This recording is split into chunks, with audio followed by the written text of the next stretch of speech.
looks like we have several folks that have joined us today for a webinar. We're going to talk cybersecurity, and then we're just going to specifically go through Microsoft 365 and some things that we can do in the healthcare practice setting to make that more secure for you. We hope to keep this moving along and make it at a level where folks can get something out of it and not get too technical. I believe there's a Q&A function. If you do have questions, you can put them there. We might answer, if we have time, we'll answer them here. And if not, we'll certainly get back to you offline and make sure that your questions get answered. So today I'm joined with Daniel Wienerville, our practice lead of consulting here at Stringfellow Technology Group. He'll tell you more about himself in a minute. And then I'm Edward Stringfellow. Stringfellow Technology Group I founded in 2005 with the goal of providing to be a great partner to businesses. And now today we've kind of transformed into really focusing on partnering with healthcare providers, clinics, and practices to help them provide great patient care and then allow us to kind of handle the technology, as it were. So with that, I'll turn it over to Daniel. He's got kind of some opening remarks and some things he's going to go through, and then it'll come back to me and we'll kind of dig into the nitty-gritty of 365. All right, so good midday. I guess it's not morning or afternoon, so we'll just start with the midday greeting. So a little bit about me. I've got about 35 years of IT background, primarily with Fortune 100 companies. Spent the last 23 plus years working for a large healthcare system and primarily in all infrastructure, delivery, multi-tenancy, and so forth.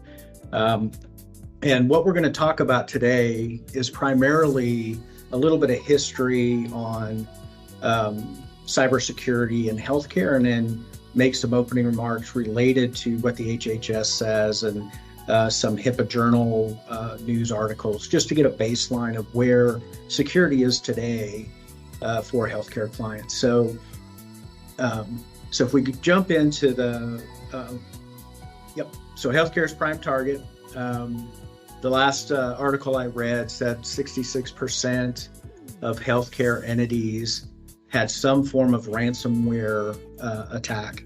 Now, it doesn't mean they were breached, it just meant they were exposed to ransomware in some form or fashion.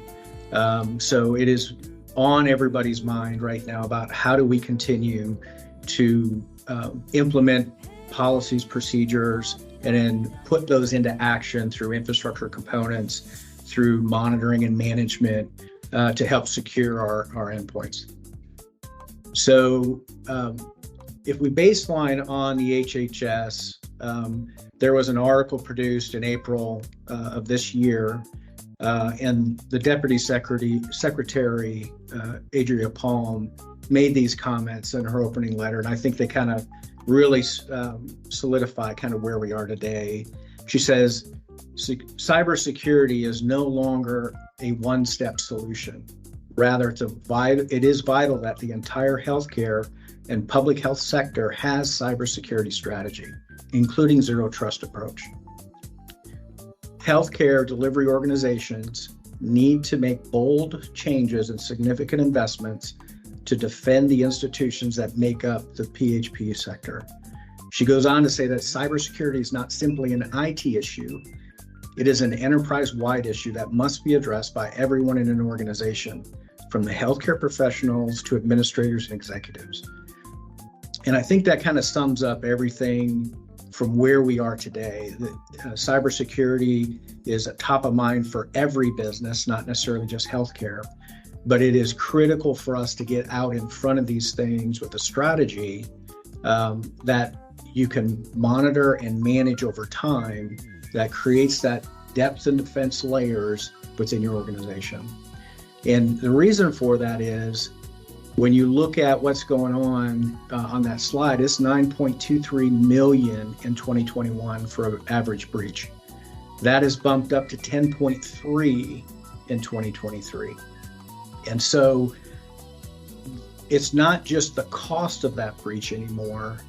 That figure 2 on the left, it shows anywhere from 277 days to 329 days to recover from a breach. And typically it's 6 to 7 months just to detect the breach. So you're talking about 9 to 11 months of recovery just in data. That's not credibility impact. That's really just your system recovery and the monetary value of that recovery.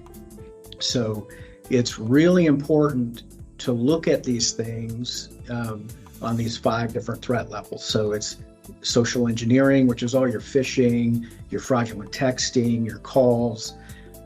You got ransomware, which is really your malware that starts out really as phishing, that then come in and compromise credentials, that then get redeployed through malware in your organization. And then you have, theft of equipment, you have accidental or malicious data loss, which you then impact your business continuity. And then, as we bring these medical devices more into line with technology and integration of those technologies, they become more another point of attack. And so it's going to be really critical for us to have solutions and policies and protections in each of these areas that's based on your risk posture and your cybersecurity strategy. Yep. So how we do that now is what Edward will take over and talk about. Yeah, and I think it's helpful. I mean, we've all seen the slides, and it's kind of, I think at every conference now, whether it's HIMSS or MGMA, I mean, cybersecurity is top of mind. And I want to make sure we don't go numb to it either, because a lot of times we can just talk, and everyone's like, okay, I get it. Well, what can I do about that? And so that's what I'm going to dive into, is some what I would consider pretty low level practical things around the 365 environment that we can look at and do as a COO or a practice admin or even a provider, things that I think it would be helpful to have awareness around, especially if you're using the Microsoft 365 suite. So jumping right in there, we're going to go through kind of four things here to talk about how we can utilize Microsoft 365 to really minimize security threats in your environment. So step one is, as with most things, let's have an initial configuration review. It is what it is, whether you have an IT partner, an internal IT team, you have a staff member that handles IT. I mean, if you ask them, hey, how's it? Everybody says, oh, how's it set up? How's it working? Well, in the absence of a fire or the absence of something bad going on, most people unfortunately default to it's probably set up correctly. That's not necessarily the case with 365 anymore. Every month, every quarter, they release new features, they change configuration settings. I mean, it is a growing, moving application at this point, and it's very important to keep up with those changes. So when we talk about an initial configuration review, who are your global administrators? All the time, it's the global administrator account is the practice admin's account or the head partner's account, and that's for a number of reasons that's bad, right? And we're going to try to not solve all the problems today. I think awareness is really important. But if you're the global admin and you're using the account that you use to check your email, that's not good. So we don't want that. Basic MFA. So we've all heard about getting a code or a text login for our banking. You'll typically ask, is MFA turned on? And the reality is the answer is yes, but the reality is it's really not turned on for all users in the way it should be. Applications. We're moving to this cloud-based world, and unfortunately users sometimes connect outside applications into your 365 environment, whether knowingly or unknowingly. That goes undetected.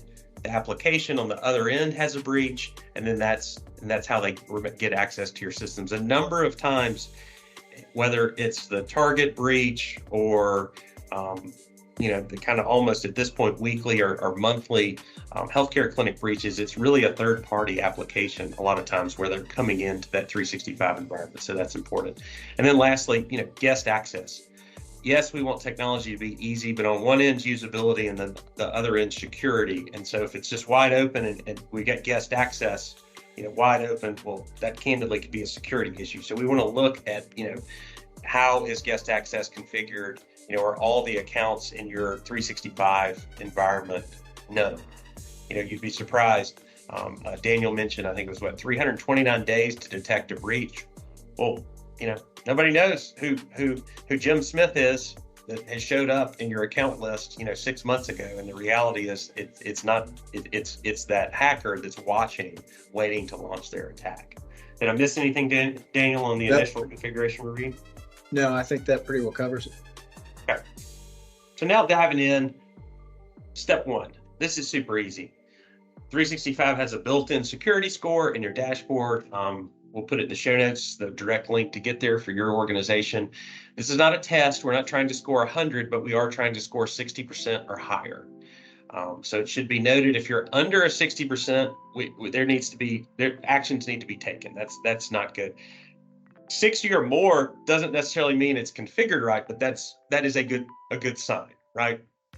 This, unfortunately, is a 21.93%, and we see those often when we're brought in to look at working with people.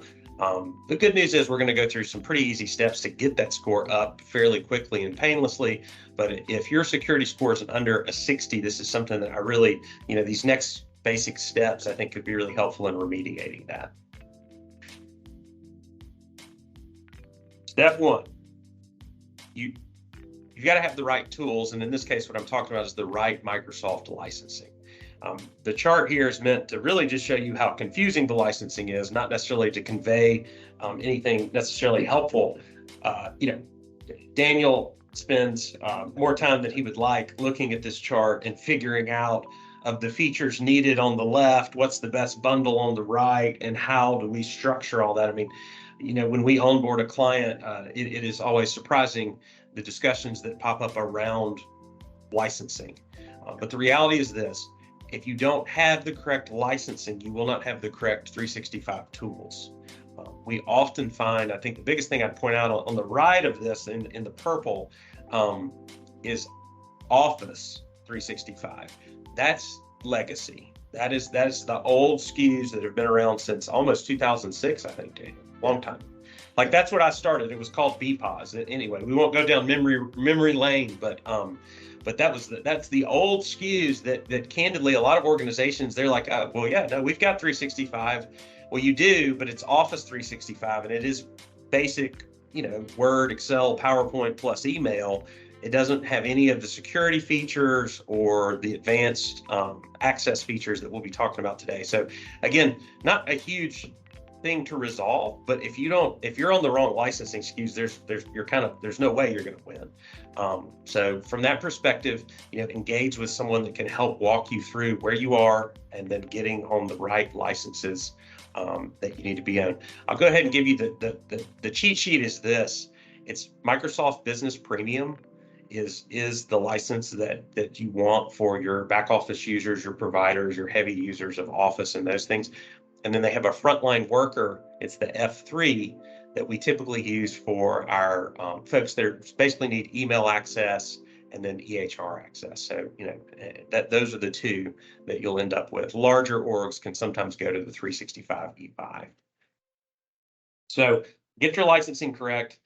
Once that's done, now we can talk about some of these 365, what we call the security baseline. This is at Stringfellow, we've come up with this. We just call it our Microsoft 365 security baseline. And it's basically a set of best practices and configurations that we know are going to deliver that 60+% security score. And more importantly, it's going to deliver actual security. So policies and procedures, all of those things are important from maybe a compliance standpoint, but we want to actually enforce it where it's working, actually working for you and doing the job.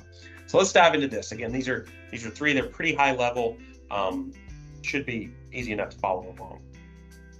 So conditional access, a username and a password will not do anything for security. I think everybody understands that at this point. It's just not. A username and a password can be guessed very easily.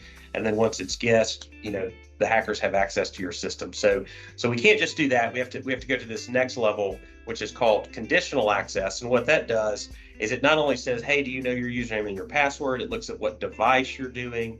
It looks at what application you're trying to access, where you are physically in the world. And based on all these signals, the system's going to make a decision, and it's going to say, hey, we're going to allow access because that's Edward. He used this device, an hour ago before he went to lunch. Location hasn't changed. All the boxes are checked. Let him in, right?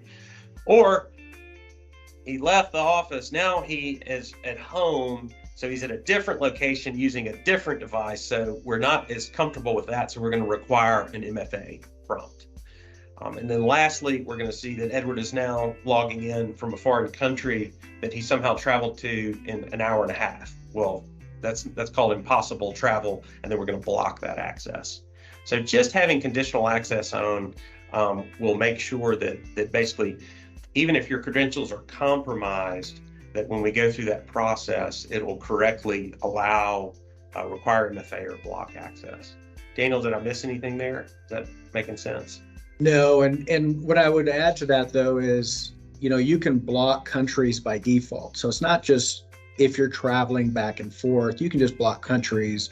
So if you've got known areas where you've seen, like on the government's block list, do not travel list, you're probably going to want to block those by default. And so you can do that right up front. So it just blocks everything. And then you create exceptions for travelers as you need to. Correct. And at Stringfellow, our security baseline has actually been, historically, we just do US, Canada, Mexico. And then we have a process if a user is going to travel internationally, they just contact us and we put them on a travel list so that they can access their stuff, just like the credit card companies used to do. Cool thing is even that is becoming not needed because this stuff's getting smart enough to even, it'll make a real-time decision. But no, very good point. If other than leisure travel, if there's no business case for accessing your stuff outside the US, then yeah, it should just be blocked, right? I mean, Daniel brings up a good point. Like, we don't need all this fancy stuff to say, hey, like we will never access these systems out of the US. Okay, well then we can do that. And that's a good point. Passwordless authentication. So if there's no password to guess, then we're one step closer or one step further away from the hackers trying to get to us. And what passwordless authentication really means is, like, I don't know my 365 password. I have one, but I don't know what it is because that's not what we're using to log on. Basically what it's saying is now I have a token, which is either a smartphone, it could be a physical token, it could be a Prox badge.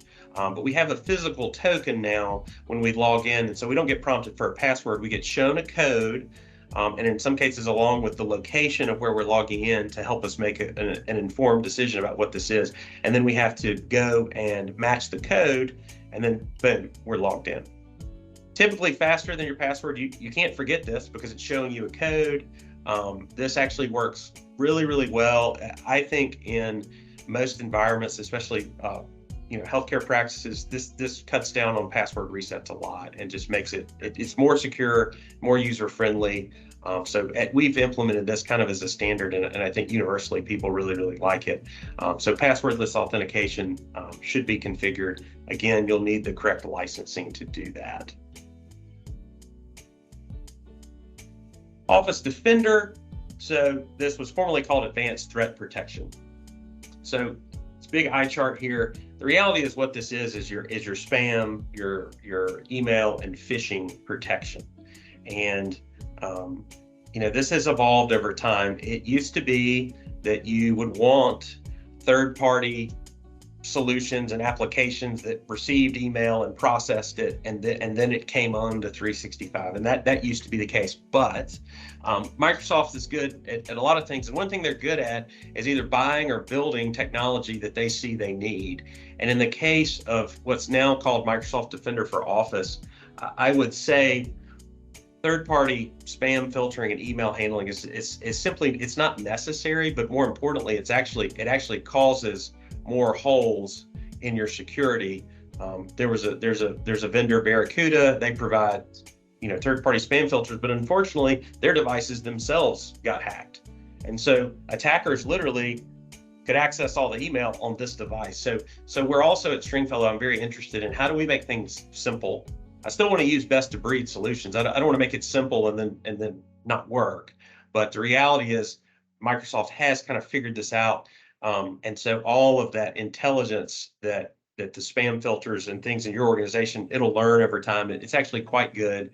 And if this isn't set up right and managed, it can, there can be false positives in emails, but our experience has been it does a very good job at really cutting down on junk mail and spam. And it also does a good job if you do happen to click on a link you shouldn't have, it'll catch those and do some reporting on it and that kind of stuff. So Office Defender should be turned on and configured. The specific product, there's safe links and safe attachments, but that should be configured in your environment. I will say that there are still those that think there's better spam filters or whatever, and to them I would just say, if you wear 2 raincoats, you're not drier, you're just hot. So if you have 2 spam filters, you're not more protected. I would suggest you're probably just causing more frustration for your users. So we're a big fan of Office Defender. Again, you have to have the proper licensing to enable that. I know we said, I think 4 things, but I threw a bonus in here. We're seeing this more and more as needed in these practices, but the compliant device model. So we've talked all about passwords and we've talked about, protecting the credentials, but a big piece of this is checking that the device you're accessing is in a known good state.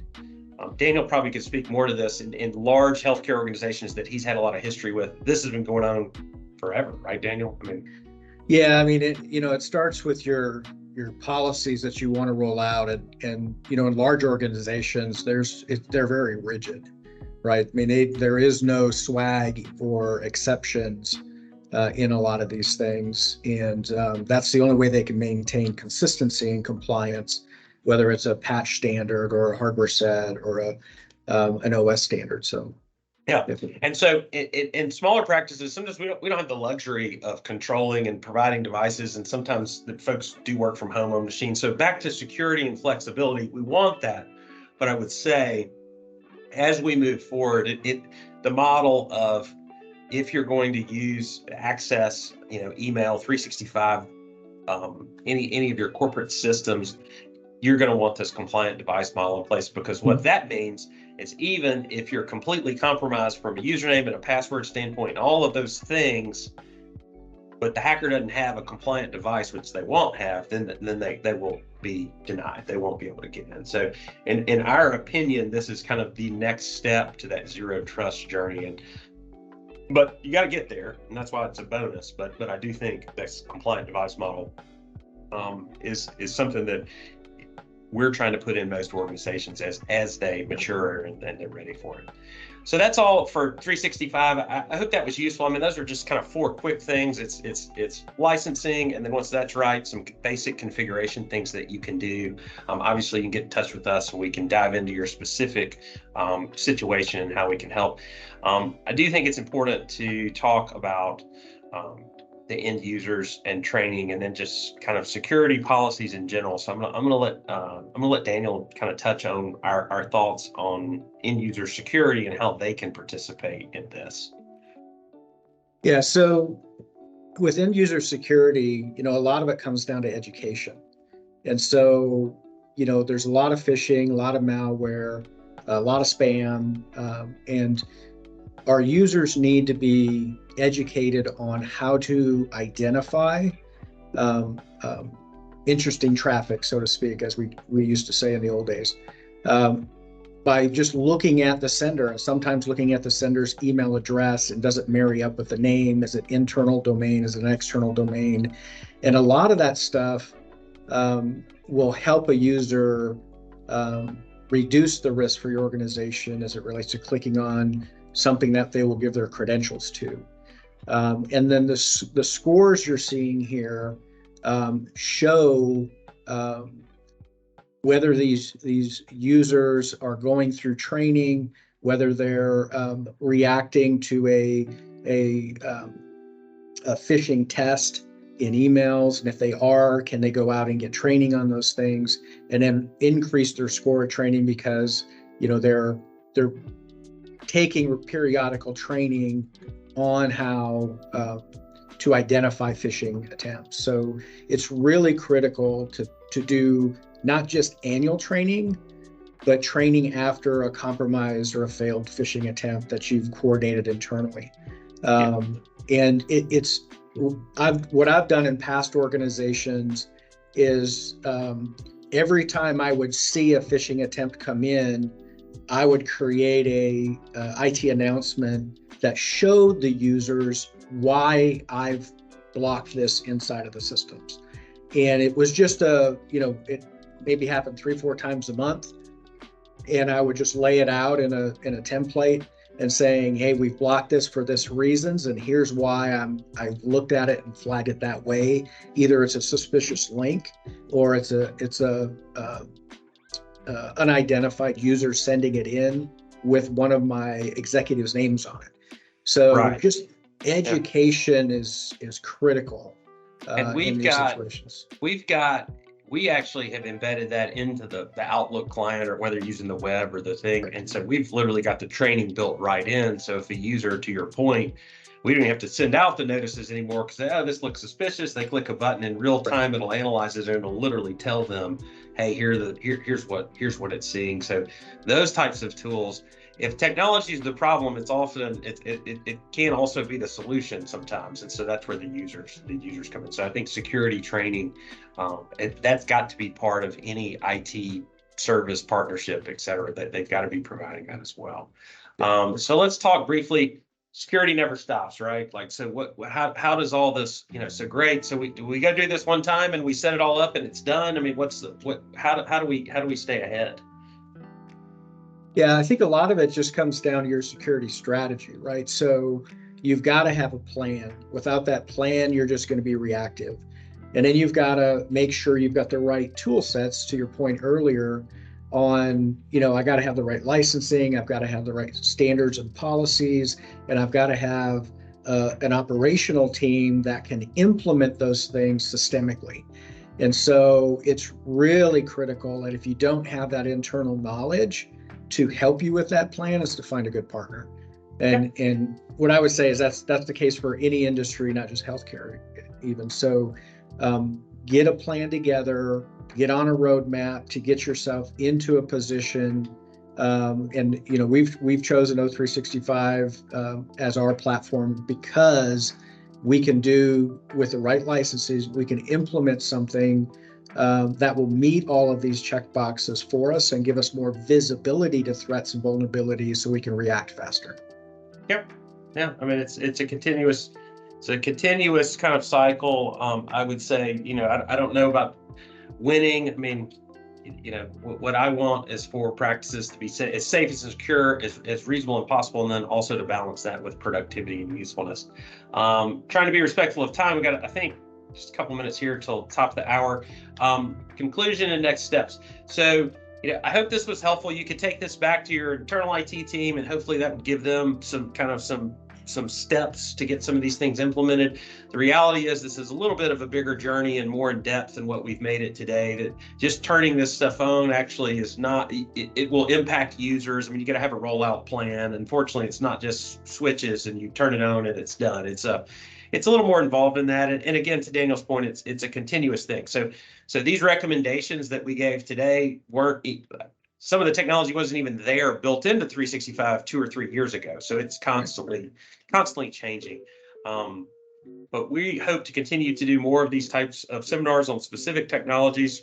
I think we've got some teed up around Microsoft Teams in the future and how that can increase productivity and security, because now we're taking files and areas where we work and putting that in the cloud, where hopefully your EHR and other systems are headed. And if we can get those in the cloud and they're behind the 365 setup that we've talked about today that's secured, then it's kind of one less thing that we have to worry about. Thank you for attending today. Had a good turnout. We appreciate everybody taking some time to listen to us. You're welcome to email learnmore@stringfellow.com, and someone will get in touch with you if you have specific questions or comments on this. And you can always go to our website at www.stringfellow.com. There should be a big contact us button. Click on that and we will get in touch with you that way. Daniel, thanks for being here and look forward to next time. Appreciate it. Thank you. All right, take care. Have a good day. Bye-bye.